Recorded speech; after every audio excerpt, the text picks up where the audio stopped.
మంత్రి గుమ్మడి సంధ్యారాణి పిఏ సతీష్ దురాఘాతాలు అన్ని ఇన్ని కావు. ఒంటరి మహిళే అతని టార్గెట్. ఒక మహిళా ఉద్యోగిని పట్ల దారుణంగా వ్యవహరించాడు. ఆమె భర్త చనిపోతే కారుణ్య నియామకం కోసం వెళ్లిన ఆమె పట్ల మంత్రి గుమ్మడి సంధ్యారాణి పిఏ సతీష్ వ్యవహరించిన తీరు ఇప్పుడు ఉమ్మడి విజయనగరం జిల్లాలో తీవ్ర చర్చనీయాంశంగా మారింది. తనను టీడీపీ నేతల పక్కలో పడుకోవాలని వేధిస్తున్నాడని బాధితురాలు వాపోయింది. ఉద్యోగం పేరుతో తన నుంచి పలు దఫాలుగా డబ్బులు వసూలు చేశాడని చెబుతోంది బాధిత మహిళ.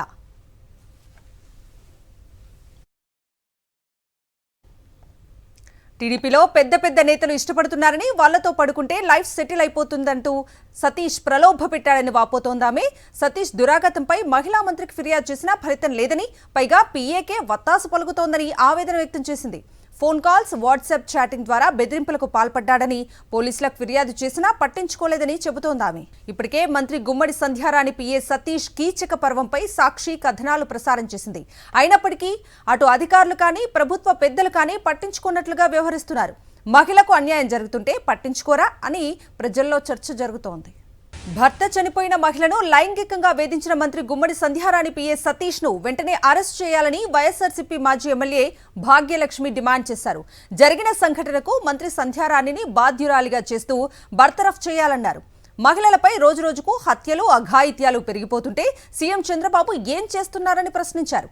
కూటమి పాలనలో మహిళలకు ఇచ్చే గౌరవం ఇదేనా అంటున్న మాజీ ఎమ్మెల్యే భాగ్యలక్ష్మితో మా ప్రతినిధి నాయుడు ఫేస్ టు ఫేస్.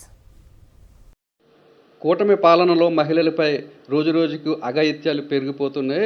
మంత్రి పిఏ దగ్గరికి వచ్చిన మహిళ దగ్గర డబ్బులు తీసుకోవడమే కాకుండా ఆమెను లైంగికంగా వేధించిన ఘటన విజయనగరంలో చోటు చేసుకుంది. ఇదే విషయానికి సంబంధించిన విషయాలు మనతో మాట్లాడడానికి పాడేరు మాజీ ఎమ్మెల్యే భాగ్యలక్ష్మి గారు ఉన్నారు. విజయనగరం జిల్లాకు సంబంధించి అంటే మన్యం పార్వతీపురం జిల్లాకు సంబంధించి సాలూరు నియోజకవర్గంలో ఒక మహిళ తన భర్తని కోల్పోయి కరోనా వల్ల తనకి కారుణ్య నియామకాల్లో ఉద్యోగం వచ్చిన తర్వాత ఆ ఉద్యోగం ఇప్పిస్తానని చెప్పేసి అక్కడ స్థానికంగా ఉన్నటువంటి మంత్రి గారు, ప్రజెంట్ ఉన్నటువంటి గిరిజన శాఖ మంత్రి, అదేవిధంగా శిశు సంక్షేమ శాఖ మంత్రిగా ఉన్నటువంటి గుమ్మడి సంధ్యారాణి గారి దగ్గర ఉన్నటువంటి అనఫీషియల్ పిఏగా చెప్పుకున్నటువంటి సతీష్ అనే ఒక వ్యక్తి ఆమె దగ్గర డబ్బులు తీసుకోవడమే కాక ఆమె మీద అసభ్యకరంగా మాట్లాడుతూ, అదేవిధంగా చాలా ఆమెని మానసికంగా కుంగిపోయే విధంగా తన్ని వ్యక్తిగతంగా కూడా తన్ని అవమానించి మాట్లాడినటువంటి సందర్భాలు ఏదైతే మనకి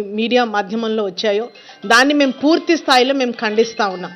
ఎందుకంటే ఈరోజు టీడీపీ పార్టీ అనేది మీరు చూసుకుంటే కనుక మహానాడు లాంటి మహాసభల్లో వాళ్ళు మాట్లాడే మాటలు చూస్తే టీడీపీ మహిళల కోసం పుట్టినటువంటి పార్టీ, అత్యధిక గౌరవం అనేది మహిళలకి టీడీపీలో మాత్రమే ఉంటుంది అని చెప్పుకున్నటువంటి టీడీపీ నాయకులు ఈరోజు వాళ్ళ ప్రభుత్వంలో వాళ్ళ సంబంధించినటువంటి పార్టీ నాయకులే మహిళల్ని ఇంత కించపరిచే విధంగా మాట్లాడుతూ ఉంటే దీనికి సంబంధించినటువంటి మంత్రులు మాట్లాడరు.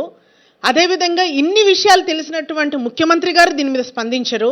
ఇది ఎడ్యుకేషన్కి సంబంధించినటువంటి విషయం కాబట్టి నారా లోకేష్ గారు విద్యాశాఖ మంత్రిగా ఉన్నటువంటి తన శాఖలో ఇలాంటి ఇబ్బందులు పాలవుతున్న వాళ్ళు కంప్లైంట్ ఇచ్చినా కూడా ఈరోజు లోకేష్ గారు కూడా స్పందించట్లేదంటే ఇంతకన్నా దౌర్భాగ్యం అనేది ఎక్కడైనా ఏ రాష్ట్రంలోనే ఉంటుందని కూడా ఈ సందర్భంగా నేను తెలియజేస్తా ఉన్నాను. గుండె జబ్బుతో బాధపడుతున్నటువంటి తన పాప ఎంత దయనీయమైనటువంటి పరిస్థితుల్లో ఉన్నటువంటి మహిళ మీద కనీసం కన్సర్న్ లేదు, జాలి లేకుండా ఇంత అసభ్యకరంగా మాట్లాడడం అనేది దీన్ని మేము పూర్తి స్థాయిలో ఖండిస్తూ ఉన్నాము. ఈరోజు వాళ్ళు వ్యవహరించినటువంటి తీరు ఈరోజు సభ్య సమాజం తలదించుకునే విధంగా ఉంది. అంటే పూర్తిగా మహిళలందరూ కూడా ఈరోజు దాన్ని చూసి ఈరోజు టీడీపీ నాయకుల మీద చీకొట్టే పరిస్థితి ఈరోజు మనకి కనిపిస్తూ ఉంది. అండ్ అదేవిధంగా భద్రతా లోపం ఈరోజు ఏదైతే గుమ్మడి సంధ్యారాణి గారు కానివ్వండి, అదేవిధంగా హోంమంత్రిగా ఉన్నటువంటి అనిత గారు కూడా ఒక మహిళా మంత్రులుగా ఉంటూ చాలా క్లోజ్ అసోసియేట్గా ఉన్నటువంటి వీళ్ళిద్దరూ తన శాఖ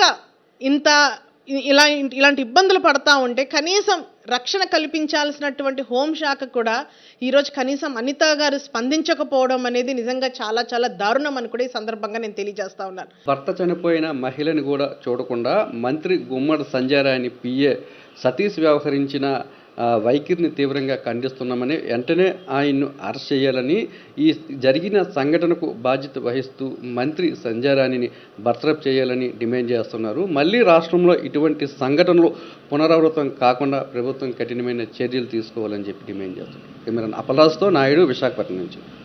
సాక్షి టీవీ ప్రసారాలను నిలిపివేయడం చట్టరీత్యా నేరం. సాక్షి టీవీ ప్రసారాల కోసం మీ స్థానిక కేబుల్ ఆపరేటర్ని వెంటనే సంప్రదించండి. DTHలో, ఇంటర్నెట్లో కూడా సాక్షి టీవీ ప్రసారాలను వీక్షించవచ్చు.